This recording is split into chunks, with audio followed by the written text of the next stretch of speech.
আপনার শুধুমাত্র একটা ভুলের কারণে আপনিও এই লোকটার মতনই হাতের সব আঙুলকে হারিয়ে ফেলবেন।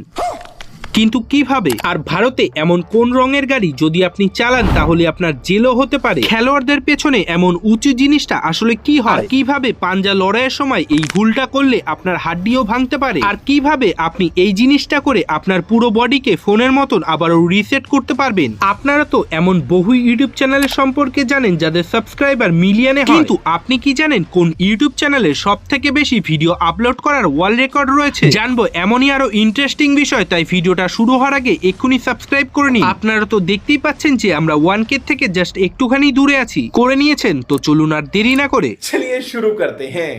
নাম্বার 1, এই কথাটা কি কখনো ভেবে দেখেছেন যে বাঁশগাছ তার হলো ফ্রেমের মধ্যে জলকে স্টোর করে রাখে, বাট প্রতিটি বাঁশগাছের মধ্যে হয় না? তাহলে কোন বাঁশগাছের মধ্যে হয়? আর আসলে জল হয়ই বা কেন, এটা তো বহু লোকেরাই জানে না। দেখুন, বাঁশগাছ গ্রো হওয়ার সময় খুবই কম পরিমাণে জলের প্রয়োজন হয়, কিন্তু বৃষ্টির সিজনে বাঁশগাছ করে কি যে জলকে তার হলো পার্টে স্টোর করে রাখে, তারপর শুকনোর সিজনে ওই জলকে রিলিজ করে দেয়। আর বলে দিই যে এই জল একদম পিওর হয়। যদি আপনি কোনো জঙ্গলে বা কোথাও আটকে যান তাহলে বাঁশগাছের এই হারভেস্ট করা জলকে পান করে আপনি সার্ভাইভ করতে পারবেন। নাম্বার 2, যেমনই কোনো ফাইটার জেট সাউন্ড ব্যারিয়ার ভাঙে তখন আমরা কিছুটা এমন আওয়াজ শুনতে পাই।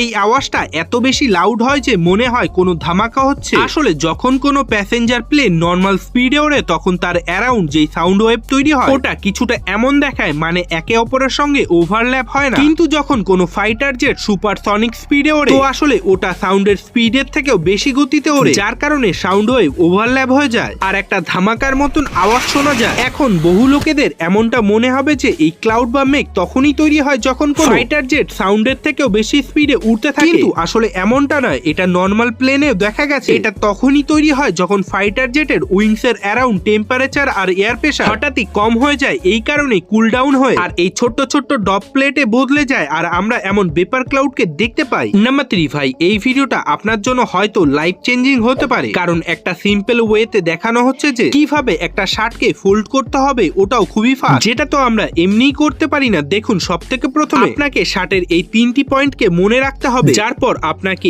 এ আর বি কে টাইট করে ধরতে হবে, এরপর এ কে সির সঙ্গে মেলাতে হবে আর শার্টটাকে উল্টো করতে হবে, যার পর আপনার শার্টটা খুবই ফাস্ট ফোল্ড হয়ে যাবে।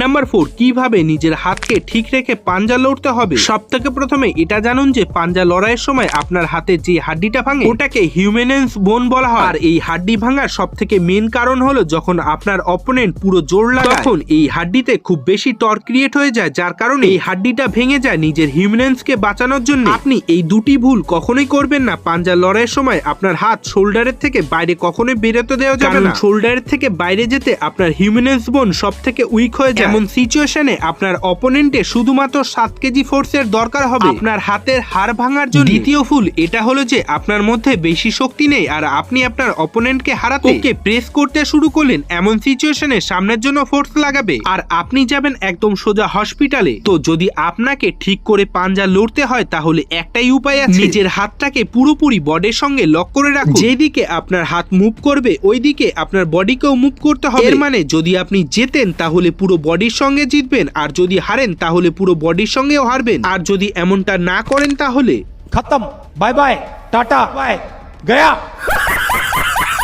নাম্বার 5, আপনাদের কি জানা আছে সাল 2014 মার্চ মাসে ইন্ডিয়ান ওশানে এমন একটা মিস্টিরিয়াসকে শোনা গেছিল? এটা কার ছিল আর কোথা থেকে এসেছিল এই কথাটা আজ পর্যন্ত রিসার্চাররা জানতে পারেন। অ্যামেজিং কথা এটা ছিল বন্ধুরা, এই ইনসিডেন্টের পর 6 মাস পর্যন্ত এই আওয়াজটাকে ওশানের মধ্যে শোনা গেছিল। এখন যদি এই সাউন্ডটা এত বেশি রেয়ার হয় তাহলে এই চ্যানেলে প্রতিবারের মতনই নিশ্চয়ই শুনতে পারবেন। নাম্বার 6, এই লোকটা শুধুমাত্র একটা ভুলের কারণে নিজের সব আঙুলকে হারিয়ে ফেলেছে।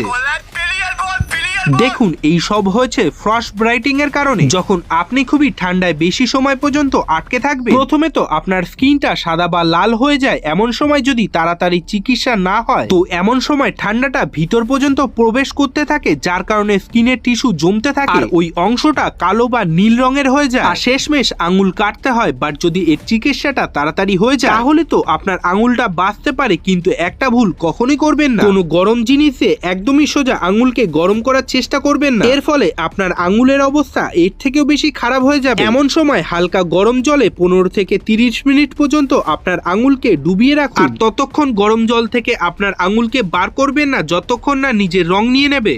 নাম্বার 7, আমরা সবাই আজ পর্যন্ত স্যুপকে পান করার জন্য ইউজ করে এসেছি, তাই না? বাট আপনি জেনে চমকে যাবেন যে জাপানের লোকেরা নুডলসের স্যুপকে পান করার সঙ্গে সঙ্গে স্নান করার জন্য ইউজ করে। দেখুন, আমরা সবাই তো হট স্ট্রিম বাথ বা কোল্ড বাথ এইগুলির নাম তো নিশ্চয়ই শুনেছি, কিন্তু আপনি কি কখনো নুডল বাথের সম্পর্কে শুনেছেন? যদি না, তাহলে আজ আপনি এটাও জেনে নিন যে জাপানে নুডলস আর পোক স্যুপের বাথ নেওয়াটা খুবই কমন হয়। জাপানিজ লোকেরা এমনটা মনে করে যে নুডল স্যুপে স্নান করলে স্কিনের জন্য খুবই লাভজনক হয়। নাম্বার 8, বহু লোকেরা মনে করে যে ঘুমোলে আমাদের পুরো বডি আরাম পায়, কিন্তু আপনি যদি রিসার্চারদের মানেন তাহলে আমাদের বডিতে এমন একটা পার্ট আছে যেটা কখনোই রেস্ট করে না, যতই আমরা গভীর ঘুমের মধ্যে থাকি না কেন। আর ওই বডি পার্টটা হলো আমাদের কান। কান হলো আমাদের পুরো বডির এমন একমাত্র একটা পার্ট যে সব সময় অ্যাক্টিভ থাকে, শুয়ে থাকলেও বা গভীর ঘুমের মধ্যে সময়। এখন আপনিও এটাই বলবেন যে তাহলে গভীর ঘুমের মধ্যে আমরা আওয়াজকে কেন শুনতে পাই না? আসলে আমরা আওয়াজকে এর জন্য শুনতে পাই না, আমাদের মস্তিষ্ক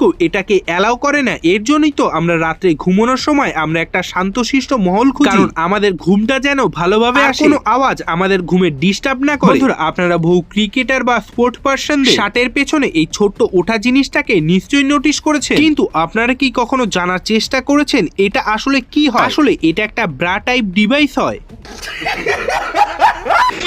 দেখুন, হাসবেন পরে আগে শুনে নিন। এই ব্রা দেখতে ডিভাইসটাতে জিপিএস লাগানো থাকে, যেটাতে আগে কোনো খেলোয়াড় কতটা হেঁটেছে বা দৌড়েছে এটাকে নোট করে বলতো, বাট এটা এখনকার সময় এত বেশি আপগ্রেড হয়েছে যে এটা দিয়ে শুধু প্লেয়ার কতবার অ্যাক্সেলারেট করে, কতবার ডি অ্যাক্সেলারেট করে, তার স্পিড কত আছে, তার হার্টবিট রেট কত আছে, এমন আরো বহু পারপাসের জন্য ইউজ করা হয়। নাম্বার 9, বন্ধুরা, আপনারা বহু ইউটিউব চ্যানেলকে তো নিশ্চয়ই দেখেছেন যার মধ্যে মিলিয়ন সাবস্ক্রাইবার আছে, কিন্তু এর থেকে উল্টো কখনো ভেবে দেখেছেন পুরো দুনিয়াতে এমন কোন ইউটিউব চ্যানেল আছে যে এই চ্যানেলে সব থেকে বেশি কোয়ান্টিটিতে ভিডিও আপলোড করা হয়েছে? আসলে বন্ধুরা, এই চ্যানেলটার নাম হলো রয়্যাল ভেনদেপা, আর এই চ্যানেলে এখনো পর্যন্ত 20 লাখের থেকেও বেশি ভিডিও আপলোড করা হয়েছে। অ্যামেজিং কথা এটা হলো বন্ধুরা, এই ইউটিউব চ্যানেলের নামে প্রতি মিনিটে প্রায় 9টা করে ভিডিও আপলোড করার ওয়ার্ল্ড রেকর্ড রয়েছে। তো এখন আপনি একটা ইউটিউব চ্যানেলের এমন একটা রেকর্ডের সম্পর্কে জানেন, এটা তো আজকের থেকে আপনি আগে কখনো ভাবেননি। নাম্বার 10, দেখুন, ভারতের রাস্তায় আপনি বহু কালারের গাড়ি দেখেছেন, আর তো বহু কালারের গাড়ি চালাতেও পারবেন, কিন্তু একটা বিশেষ রঙের গাড়ি আপনি চাইলেও চালাতে পারবেন না, এমনকি এই কালারের গাড়ি চালালে আপনার জেলও হতে পারে। এখন আপনিও ভাবছেন যে এমন কি কালার যার জন্য এত বেশি রেস্ট্রিকশন? আসলে এই রংটা হলো অলিভ গ্রিন, যেটা সাধারণ মানুষ আর্মি কালার নামেও জানে। সাধারণ মানুষের জন্য অলিভ গ্রিন কালারের গাড়ি ব্যবহার করা নিষিদ্ধ, বাট এর পিছনের কারণটা কি? দেখুন,